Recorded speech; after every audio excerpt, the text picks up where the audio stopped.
Hello guys, magandang araw sa inyong lahat. Tapos na po natin pag-usapan yung topic natin na kung paano maging isang electrician sa barko. So, tatlong part po yun guys. Yung mga hindi pa po nakapanood, you can watch it on my Facebook and YouTube. So, topic na naman natin ngayon guys is kung paano maging ETO, paano yung mga process, lalong-lalo na sa mga aspiring electrician, yung mga estudyante ng electrical engineering at electronics engineering, kahit man yung mga industrial technology, major in electrical, electronics, na may lisensya na RME. Ito po yung topic natin ngayon at para sa inyo to. So ngayon guys, ang unang itakol natin kung ano ba yung mga training center na nag-offer ng electrotechnical officer na training or course, ETO course. Disclaimer lang po guys hindi po ako sponsor ng mga training center na ito. Baka naman. So now let's go. Una po natin is yung UMTC or the United Marine Training Center. Next na training center guys is the Gigamare or Gigamer. I don't know how to pronounce it. Basta yun. Next guys is the NTC or the Norwegian Training Center. So ito po pala yung tatlo guys, yung UMTC, Gigamer, NTC, ito po yung tinatawag nila dati na top 3 sa ETO na training center. Pero as of now guys, may nadagdag ng dalawang training center. Ang next is the Mariana or the Mariana Academy of Maritime Studies. Next guys, ito pa yung pinakabago, last year pa po to. Magsaysay Institute of Shipping. Nag-offer na din po sila ng ETO course. So, yun po yung 5 training center guys na nag-offer ng ETO course as of record November 2024. So, yung 5 training center po guys, nag-offer din sila ng sponsorship as ETO cadet. Bali sila yung maggawa ng application at recruitment process. Tapos meron na po silang tie-up na mga manning agency para sila yung mag-hire ng mga ETO cadet guys. So now we will talk about the sponsorship guys. Based lang to sa nalalaman ko.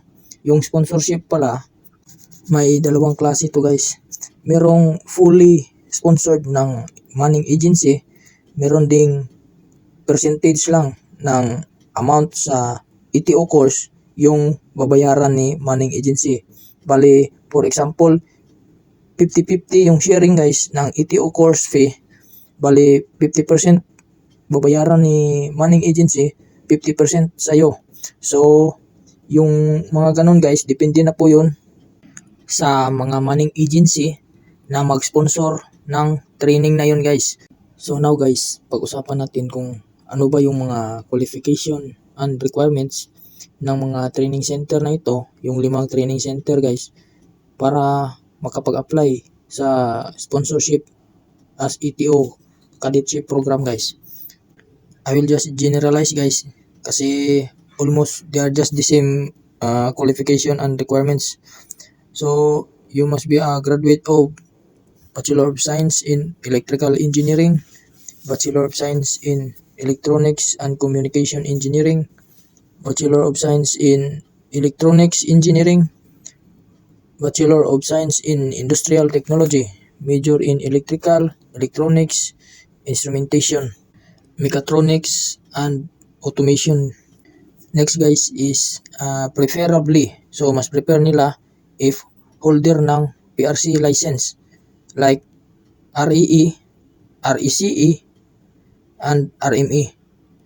Sa age requirements po guys, age must be 21 years old to 30 years old. So up to 30 years old lang po guys at the time of application. Next, at least 2 years relevant industry experience.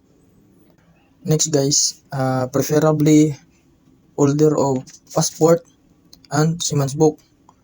So yun po yung mga qualification and requirements to apply ETO cadetship program guys.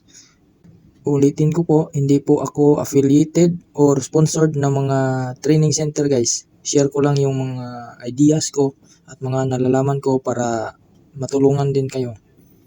So next guys, pag-usapan natin kung ano ba yung program phases or the like step by step process hanggang maging isang ETO holder. Disclaimer lang po guys, this is just based on my knowledge and research guys. Kaya kung meron kayong correction or additional information, you can comment down below. So, first step guys is the application. And then kung papasa kayo based on the qualification and requirements, and then you will go to the recruitment process guys. At doon sa recruitment process nila, bigyan kayo ng exam.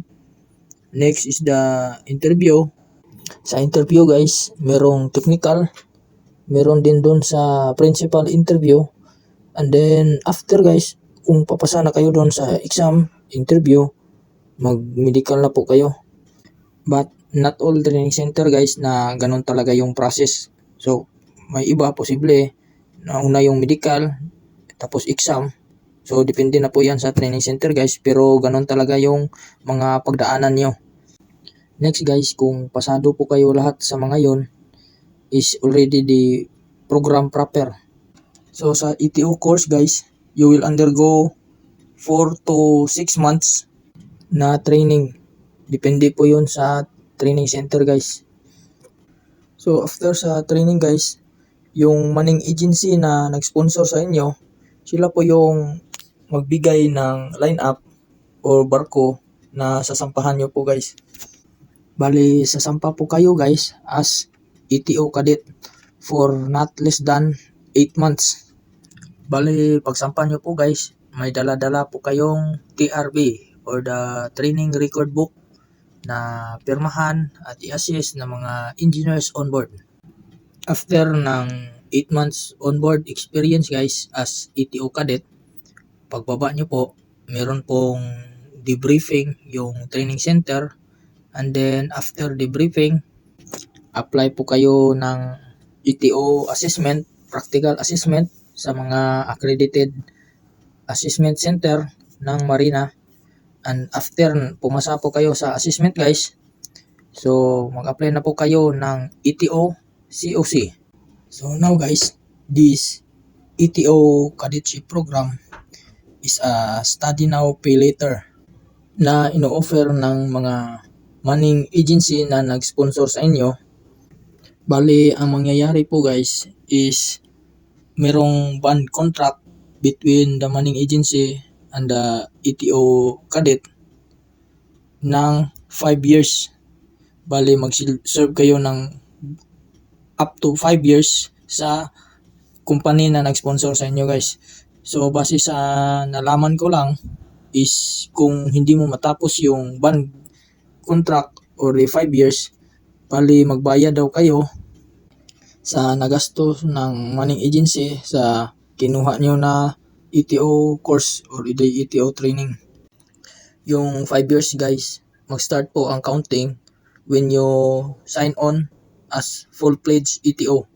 Bali, hindi po counted yung unang sampa. Tapos, yung pangalawa po, base po sa nalaman ko, parang assistant electrician, kahit meron ka ng ETO COC.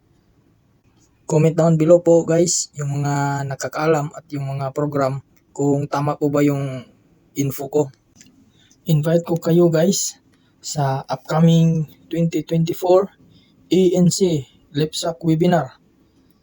Ibig sabihin po pala ng LEPSAC guys is Licensed Electrical Practitioners Seafarers Affairs Committee. It is under ng IIEE guys. So, yung mga member or even mga students na gusto magbarko, you can attend guys online.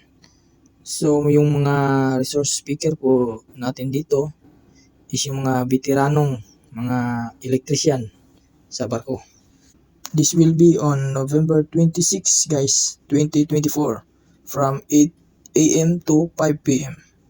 That's all guys for the next video.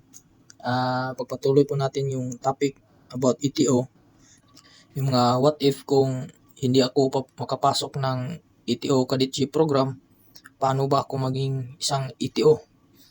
Pag-usapan rin natin kung magkano ba yung posibleng magasto para maging isang ETO. And share this video guys to your family and friends para may idea rin, lalong-lalo na sa mga gustong magbarko as electrician. Thank you and God bless.